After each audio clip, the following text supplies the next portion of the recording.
Some pistols make their mark with glory, others break the market in ways nobody asked for. 2025's been full of both.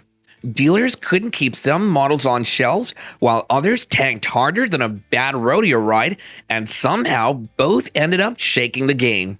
Now, don't get this twisted. This isn't a sponsor pitch, and I ain't here to sell you nothing. I'm here to drag out the pistols that rattled the whole table, whether by outselling every rival, getting roasted by shooters, or flat out bending the rules of what folks thought a handgun could be. Some of these guns earned respect the hard way, some earned hate even faster. But either way, you couldn't walk into a shop this year without hearing their names. So buckle up, because by the end, you'll see which pistols rewrote the playbook and which ones broke it clean in half.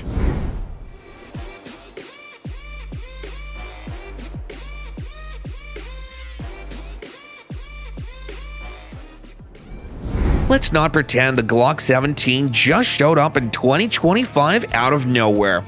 This thing's been around since the damn 80s, but here's what nobody saw coming. It's still leading the fight decades later, and in 2025, it somehow hit the reset button and started dominating again like it was brand new. Why, you ask? Because Glock did something smart. They didn't reinvent the wheel, they just made the damn thing smoother, tougher, and ready for modern day abuse. Gen 5 refinements? Yeah, they're real. No finger grooves, improved barrel, beefed up internals, all the little changes that quietly turned this into a beast again. But what really shocked the market? It's that while other brands were out here chasing gimmicks, compensators, built-in lights, rainbow slides, the Glock 17 kept doing what it does best: run. No drama, no tuning, no learning curve. Just load, aim, and squeeze. I've watched entire departments reissue Glock 17s in 2025 after dishing flashier sidearms that looked cool, but jammed under pressure. That's how deep the trust goes. One range officer told me, "I've trained over 800 students this year. If I had to pick one gun for them all, it'd still be the 17. And let's talk modularity, not in the trendy custom frame sense, but in the you'll find parts for this thing in a war zone sense. It's everywhere. Every holster fits it, every armorer knows it, and every single part is field proven by people who rely on it when crap hits the fan. It's not flashy, it isn't even new, it's just the default for shooters who don't want to gamble. So yeah, you can call it boring and even call it basic, but in 2025, the Glock 17 shocked the market again by reminding everyone that consistency beats hype. You want to talk about market shock? Let's talk about a military service pistol that suddenly became every civilian's first serious upgrade. The Sig M18 didn't just sneak into 2025, it bulldozed its way in with a track record most pistols only dream of. Adopted by the US military, trusted in harsh conditions, and tossed into the commercial market almost untouched. That alone should tell you it's not some Instagram tactical showpiece. This thing is built for dirt, sweat, and recoil. The modular fire control group alone gave the M18 a leg up from day one. You're not locked into one frame, one slide, or one trigger feel. It's a grown-up Lego set for gun guys. Want to swap the grip module? Go right ahead. Drop in a flat trigger? Easy peasy. Want a full-size frame with a compact slide? Sig's already got you covered. But in 2025, the M18 proved something bigger. That reliability and versatility still win hearts over gimmicks. Gun owners flooded forums praising how it just runs. I've seen it replace Glocks in range bags. I've seen guys trade in tricked out CZs just to go back to something that's been proven in combat. It doesn't try too hard, but still outperforms half the guns pretending to be duty ready. For a gun with military DNA, it's surprisingly balanced enough that even newer shooters feel at home on the first mag. The market didn't hesitate.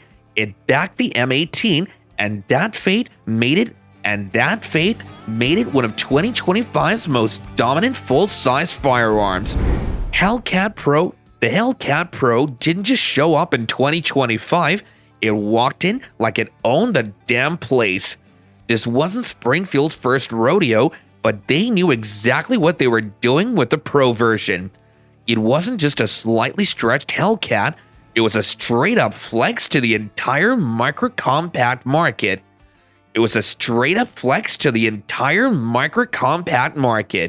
You want capacity, you want concealability, you want optics ready without looking like RoboCop's sidearm? Here you go.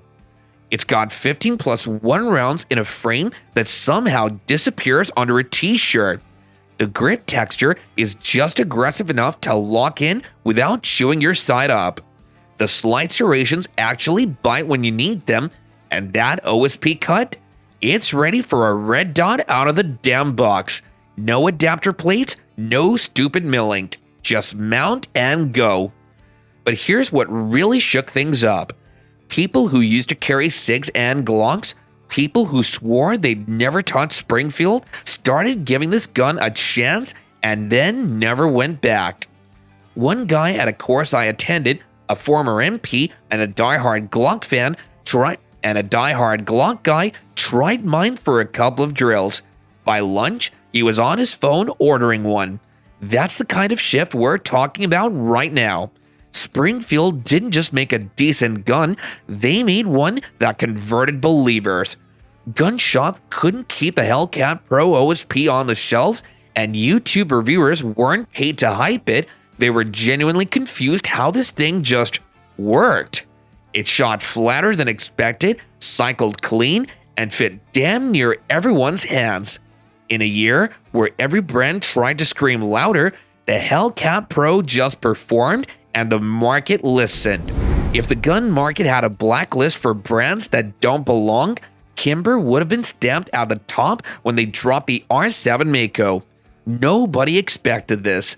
Kimber was known for 1911s and high-polished range candy, not striker-fired micro-compacts made for war belts and CCW rotations. But then the R7 hit, and folks didn't know what to do with it. It looked weird, almost alien. No side ejection port, deep optics cut, tight build. Some called it ugly, others called it next-gen, but then people shot it, and that's when the confusion turned into curiosity. The recoil was flat, the trigger clean, and the optics ride lower than anything else in its class. Still, it wasn't perfect. The price made folks flinch, the mags weren't cheap, and Kimber's track record in the polymer world, non-existent. That's why it didn't explode, but it shocked the market in a different way, by showing even old dogs can break their mold and still bite.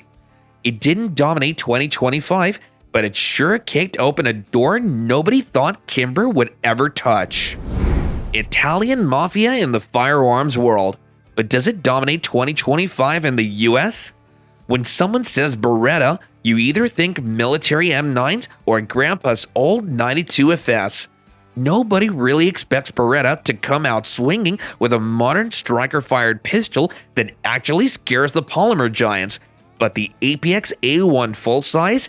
Yeah, this one caught a lot of folks sleeping. It wasn't just that Beretta finally modernized the APX, it's how they did it. Like they sat back, watched Glock and Sig dominate the scene, took a few notes, and then decided to punch everyone in the mouth with a red dot ready beast that doesn't feel like it was made in 1999. This thing comes out of the box with a trigger that feels tuned, not slapped on. The grip texture, surprisingly refined. The slight serrations, deep and aggressive, like they want you to run it hard on drills. And the balance? Man, it doesn't even feel like a full-size gun when you're moving with it. That's rare. But here's where it really shocked the market. Price. You see, this wasn't Beretta trying to sell you a $900 Euro gun with wooden grips and a romantic backstory. This was Beretta saying, we can beat Glock's game and do it for less. One guy at my range, an ex-SWAT and a Glock loyalist for 15 years, tried mine, looked at me, and said, "Why the hell didn't I buy this first?" That told me a lot. It's not some tactical flex or overpriced Italian art piece, it's just damn functional. And when range owners started noticing more APX A1s showing up in classes than Glocks, that's when it got real. The quiet ones always hit the hardest. You know how most brands try to make carry guns for women and end up with pastel garbage and shorter grips that literally make recoil worse? Yeah, Walther didn't play that game. The PDP-F series didn't just enter the conversation in 2025, it hijacked it. And not just because it was designed for shooters with smaller hands, that was the bait. What sold it? The performance, the trigger, the ergos, that uncanny ability to run like a full size but still feel like it was carved for your palm. Let me say this straight. Everyone started shooting this thing better. Men, women, new shooters, seasoned shooters, it didn't matter. The F-Series frame gave people control they didn't know they were missing. And then that PDP trigger, buttery reset, no squish, no maybe it's just okay nonsense.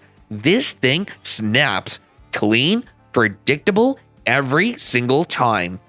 Even Dan, our Glock riding never switch Texan, picked one up at the range. 3 max later, he emailed me, "I think I just cheated on my Glock." And the market? The market didn't just react, it swarmed. I saw dudes at the range swap out their $1,200 setups just because the F-Series grouped tighter out of the box. People who never shot Walther before suddenly got religious. It wasn't just a success story, it was a middle finger moment to every manufacturer treating the compact space like a side gig. Walther came to play in 2025, and halfway through the year, they might just be winning. We Americans, most of us still think Turkish guns are trash, cheap, inconsistent, built for budget racks at pawn shops. But Canik, they've been rewriting that narrative one pistol at a time, and with the Mete series, they've been quietly doing what other brands refuse to do. Improve every single year without inflating the damn price tag. And if you haven't looked at the new Mete MC9, you might still be sleeping. This thing isn't just another subcompact, it's a calculated attack on the micro 9mm market. It's like Canik walked into the CCW game, looked at the P365 and Hellcat, and said, "Cool story, now watch this." From the jump, the Mete MC9 does things right. Factory optics cut? Check. Flat face trigger that doesn't feel like soggy plastic? Yepers. Texturing that doesn't shred your hip but actually locks in? Got that as well. But here's the real kicker. It shoots like a gun twice its size. No weird snappiness, no bitey recoil impulse, just smooth, controlled fire with every pull. The big boys should have been nervous, but instead they ignored it, and that was a bad move. What shocked the market wasn't that Canik made another solid gun, it's that they built one that made people switch. Hardcore Glock and SIG carriers started asking questions. Gun shops that never kept Turkish guns in stock suddenly had waiting lists. But once word got out, it wasn't just a Canik anymore. It was the gun that turned doubters into buyers and buyers into believers. By now, if you've decided what to buy next, maybe you're missing the main part of the video. Smith & Wesson's M&P 9mm models? Yeah, those can eat a Glock for dinner every damn day. But the 5.7? This one's a whole different beast. Now I know a bunch of you are already typing in the comments, "Bro, this isn't even a popular gun. How can it dominate 2025? And honestly, that's fair, on the surface at least. This isn't your usual chart topper. It didn't trend on TikTok, it didn't show up in some operator's gear loadout. But that's exactly what makes it so damn shocking. This thing came out swinging with a cartridge that half the market had written off. 5.7 by 28. Most people thought of it as a gimmick round reserved for space guns or effing fanboys, but Smith looked at it and said, bet. What they delivered was a pistol that runs stupid flat, holds 22 rounds, and doesn't feel like a cheap plastic toy. And then came the magic, that tempo-style gas-operated rotating barrel. Nobody expected it. It made recoil nearly non-existent. It made the gun actually fun to shoot, not just tolerable, and that's when people started whispering, then testing, then buying. Quietly, steadily, until stores couldn't keep it in stock.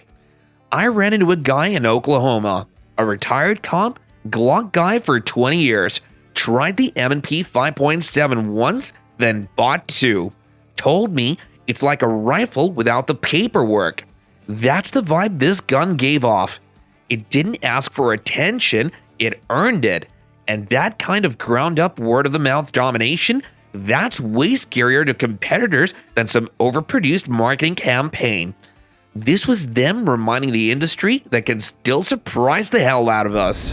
The Reflex MRD wasn't supposed to sell this well. They're known for scars, belt feds, and military contracts, not micro-carry pistols that show up on every concealed carry list. But in 2025, the Reflex hijacked that conversation, and not just with guys like me. Women, first-time buyers, even old-school 1911 guys started grabbing it like it was some underground tip. Here's what happened. Glock, Sig, Springfield all had a head start in the Micro 9 game, but effin' came in late and got it right on the first swing. No weird triggers, no blocky grips, and finally, a flush optic-ready slide that doesn't look like a brick. I had a guy out the range, a retired cop, probably shot more rounds in his life than I've blinked. He picked up my Reflex, ran 2 mags through it, and deadpan goes, if I had this in 98, I'd still be on the job.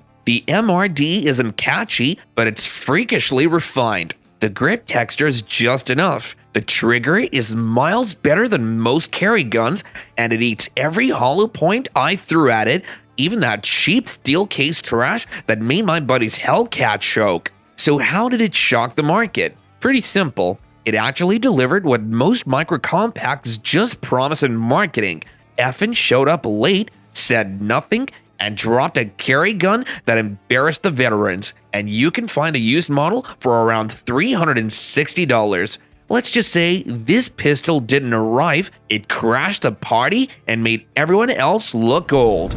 Nobody was betting on Ruger in 2025. Hell, even Ruger probably wasn't, but walk into any Midwest gun shop right now, shelves are empty and it isn't Glock doing the damage. It's this no-frills chunk of polymer called the Ruger American. One dealer in Indiana told me flat out, we sold more of these SIGs last quarter. I thought the system glitched. What changed? Nothing. That's the wild part. No new version, no trigger upgrades, no tactical rail that folds into a helicopter. It's the same damn pistol that sat dusty in display cases for 5 years, except now the working class cloud looked around at overpriced hype guns and said, why am I paying $700 for a Jam-O-Matic with a flashy ad when this Ruger runs like a sewing machine? But the Guns.com sales report shows the reality. The American doesn't try to be pretty. It's a fat slide,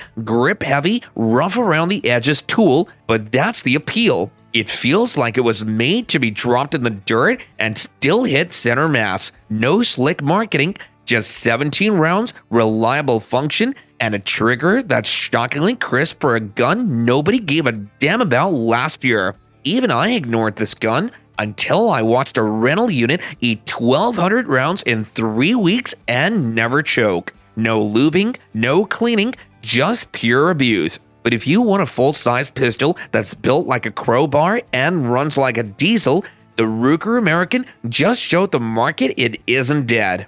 It's blue-collar dominance, and that's a story no one saw coming. funny thing is, half these pistols didn't just break the market, they broke people's patience.